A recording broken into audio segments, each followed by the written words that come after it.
how is it that the vegetarians are subsidizing the non-vegetarians? Well, first you have government subsidies to the meat industry, dairy industry, pork, corn, and soy.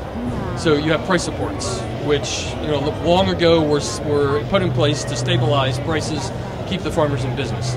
Nobody wants farmers to go out of business, but now we have price supports to the point where the industry simply probably wouldn't survive, at least not to the extent that it's currently in, if it weren't subsidized to the tune literally of several $billion per year, each of those industries. So imagine what would happen if we remove the subsidies just for soy and corn and dairy and meat. The price of beef probably would soar probably to $30 or $40 a pound. Chicken probably similar. So, and then of course you have the environmental costs of regulations not complied with, regulations not put in force. So all those kind of constitute a subsidy to the industry. So I would think that we should all go back to our childhood. One of the things I hope we all learned: clean up your mess. If you make it, you clean it. So okay, but we create an exception for the meat and dairy industry and the pork industry, and they don't have to clean up their mess. So that's another subsidy. And then you have insurance, which of course does not provide incentives for healthy lifestyles. You have another subsidy. What about healthcare?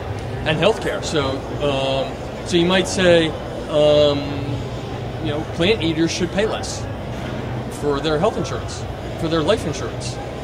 And of course, once incentives are put in place for healthy lifestyles, subsidies for unhealthy lifestyles are removed, there's not going to be any choice, you might say, for most people to live a healthy plant-based lifestyle. They simply won't be able to afford meat at $50 a pound. Okay, so let's bring it really to home here.